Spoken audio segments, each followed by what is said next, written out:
안녕하세요. 김앤까찌입니다. 어, 안녕하세요. 보고 싶은 암환자 김앤까찌입니다. 네, 오랜만에 동영상으로 인사드립니다.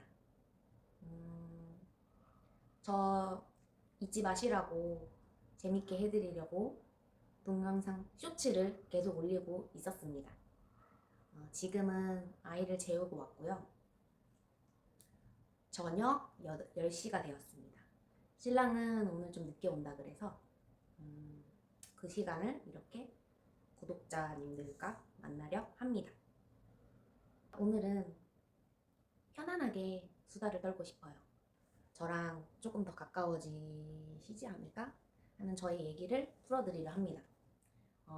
제가 오늘 영상을 봤거든요. 너무너무 죽고 싶은 사람과 너무너무 살고 싶은 사람이 만났다. 이런 내용의 영상을 봤는데 아주 인상 깊게 봤습니다. 저는 그 두 개를 다 경험하고 있는 사람입니다. 제가 암 진단을 받기 전에는 저는 중증 우울증 환자였어요. 불안장애도 가지고 있었고 공황 발작도 하고 있었고 발작도 있고 불안장애, 우울증. 근데 우울증에서 나중에 다시 조울증으로 진단을 받았습니다. 그래서 좀 많이 정신적으로 많이 힘들던 때가 있었어요. 정말 일상생활이 불가할 정도로 일상생활이 불가할 정도로 그런 생활을 지냈습니다. 정말 어렸을 적 그 부모님이 엄하셨어요. 부모님이 엄하셔서 제가 사회생활을 하다가 그 부모님과 비슷한 성향의 사람들을 만나면 제가 많이 힘들어하던 때가 있었습니다. 지금도 물론 힘들 것 같기는 한데 지금은 그때보다는 좀 더 잘 견디지 않을까 생각을 해요. 아무튼 그래서 사람에 대한 대인 공포증도 생기고, 그리고 사람들을 또 믿지 못하고 피하게 되고 의심하게 되고 망상하게 되고, 그리고 일상생활 중에 불안감, 남들보다 조금 더 예민하게 불안해하는 그런 불안감, 공포감, 그런 게 있었고, 그리고 이제 공황 발작이 있었어요. 일하다가 어느 날 갑자기 공황 발작으로 힘들어했어요. 근데 정말 이상한 느낌이어서 먼저 정신과 치료를 받고 있던 그런 직장 동료에게 얘기를 했더니 그거 공황 발작이라고 빨리 병원 가보라고 해서 진단을 받게 되었습니다. 어느 날 갑자기 일을 하고 있는데 좀 제가 버거워하는 상황이 생기면 숨이 갑자기 잘 안 쉬어지는 거예요. 숨이 잘 안 쉬어지고 약간 물에 빠진 느낌? 물에 빠졌는데 그 갑갑함 속에서 되게 의식은 있는데 그 갑갑함, 그 공포감, 막 그래서 죽을 것 같은 느낌이 막 드는 거예요. 근데 그러다가 혼자 막 식은땀 흘리고 막 그러다가 또 몇십 분 있으면 괜찮아지고, 그래서 그거를 좀 참다가 나중에 직장 동료에게 얘기를 하니까 그게 이제 바로 공황 발작인 것 같다고 병원에 한번 가보려고 해서 병원에 갔더니 공황 발작이 맞았고, 그리고 저는 중증 우울증 진단을 받게 됩니다. 중증 우울증 진단을 받는데 진단을 받기 전에 제가 잠을 잘 못 잤어요. 내일이 오지 않기를 바랬어요. 내일이 오지 않기를 바랬고, 하루를 살아내는 게 너무 힘들었어요. 하루가 아침에 눈 뜨는 게 너무 싫었고, 아침에 눈 뜨면 오늘은 또 어떻게 살아야 되나, 몸도 안 움직여지고 집도 되게 엉망이었고, 요리를 끊은 지가 꽤 됐어요.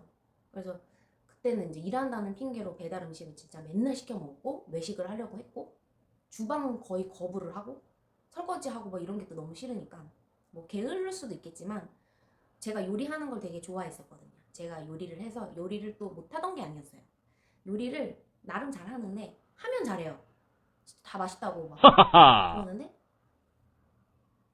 그 남 먹이는 즐거움을 알았던 제가 그런 것도 싫고 해먹기도 싫고 먹는 것도 싫고 그냥 끼니 때우는 것도 그냥 뒤돌아서서 배고픈 것도 짜증이 나고 무기력하고, 그리고 사람도 싫어지고 사람도 무서워지고 차도 못 타게 되고, 그러니까 막 정말 거의 뭐 바보였죠. 죄송합니다. 죄송합니다. 바보 아닙니다. 근데 아이도 정말 엉망으로 키우고 있어. 아이 일을 하고 아이를 어린이집에서 찾아와서 밥을 먹이고 아이랑 어떻게 밥을 먹고 아이 씻기고 뭐하고 재우고 난 다음에 그 다음에 이제 신랑이 되게 늦게 퇴근을 해요. 그러면 신랑이 돌아오기 전까지 테레비를 봐도 재미를 못 느끼겠고 그냥 핸드폰만 정처없이 무기력하고 그 시간 동안 술을 마셨어요. 술을 원래 잘 못 먹는데 맥주를 한 캔을 먹다가 반 캔을 먹다가 한 캔이 되고 한 캔이 두 캔이 되고 두 캔이 세 캔이 되고 네 캔이 되고 매일매일을 그 알딸딸한 기운에 빌려가지고 잠을 청했어요. 근데 그마저도 잠이 안 올 때가 정말 많았어요. 그래서 항상 일찍 자면 3시 일찍 자면 3시고 몸이 너무 피곤한데도 잠을 못 들어요. 잠이 들었다 싶으면 깨버려. 3시 4시에 깨버려. 아니면 진짜 잠을 완전 못 자고 몇 시간 이렇게 쪽잠 자고 또 출근하고 또 쪽잠 자고 이게 반복이 되니까 정말 삶의 질이 너무 떨어지는 거예요. 그런 생활을 하던 때가 있었습니다. 제가 정말 세상이 감당이 안 되는, 세상이 너무 싫고 나만 힘들고 엄청 게을러지고 무기력해지고 사람이 무섭고 뭔가 두렵고 그러는 때가 있었습니다. 잠도 잘 못 자고. 그래서 정신과를 다니기 전에는 술의 힘을 빌려서, 술을 잘 먹지 못하는데 술의 힘을 빌려서 신랑 아이를 재우고 신랑이 오기 전에 혼자만의 1시간 반의 시간을 술을 항상 먹었습니다. 그런 생활을 계속 하다 보니까 그런 생각을 하면 안 되는데 갑자기 울컥 드는 생각들이 있었어요. 제가 일을 할 때는 그 이제 학원 일을 했었기 때문에 아이들을 대하고 학부모님들을 대하기 때문에 항상 밝게 그리고 프로다운 모습을 보여주려고 그냥 가면우울증처럼 완전 우리 집 문 밖을 나서면 딴 사람이 돼가지고 어머니 안녕하세요 막 이러고 거의 막 하이텐션 아이들한테 막 이러고 아이들이랑 막 이러고 까불고 놀고 춤추고 아이들이랑은 너무 행복했는데 학부모님들을 대하기가 솔직히 조금 힘들었어요. 학부모님들이 정말 다양한 학부모님들이 많았기 때문에 다양한 상황도 많이 생기고 세상에 안 힘든 일이 어디 있겠어요. 제가 그걸 버티지 못했던 거죠. 잘 지내다가 어느 날 갑자기 너무 살고 싶지 않을 때가 있어. 내일이 안 왔으면 좋겠다 해서 신랑과 아이가 잘 때 그러면 안 되지만 정말 그러면 안 되지만 몹쓸 행동을 한 3번 정도 했습니다. 진짜 읽던 책에다가 유서도 써놓고 먹던 정신과 약을 모두 모아서 술이랑 먹고 또 아이를 재우고 베란다에 나가서 이제 고무다라이 같은 거 큰 통을 갖다 놓고 거기에다 이렇게 손을 이렇게 딱 내고 그거 본 적도 있고 잘 지내다가 어떻게 하루하루 버티다가 어느 날 문득 갑자기 울컥 하는 날엔 무락 하고 튀어나올 때가 있어요. 그럴 때는 그러면 안 되지만 아이를 재우고 몹쓸 행동을 3번 정도 했습니다. 정말 살고 싶지 않았어요. 정말 그런 행동을 하고 깨어났을 때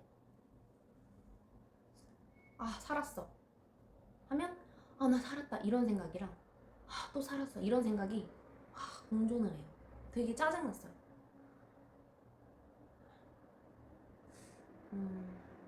정말 삶을 놓고 싶을 때가 정말 많았습니다. 아이한테도 정말 미안하고 저를 사랑하는 가족들 그리고 저한테도 정말 그러면 안 되는 행동들이었죠. 그러던 중에 그 전에 몸물이 만져졌었어요.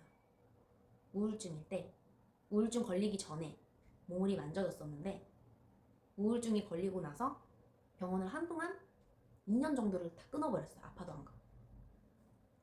병원을 왜 가? 죽고 싶은데 고쳐서 뭐해? 약간 이런 생각으로 병원을 진짜 거의 안 갔어요. 2년 동안. 검진? 안 받아. 관심 없어. 막 이렇게 돼서. 그랬는데 그 작았던 추적 검사를 해야 했던 멍울이었는데 그 멍울을 키운 거예요. 제가 2년을.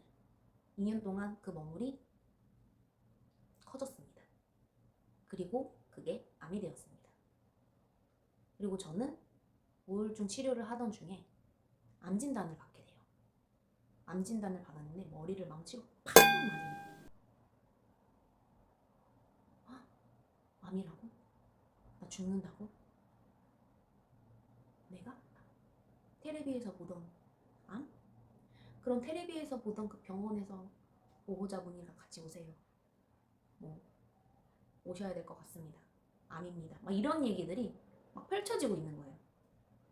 아무 소리도 안 들리고 암 어쩌지 길바닥에서 꺼이꺼이 울었어요. 저 진짜 살고 싶지 않았는데 제가 울고 있었어요.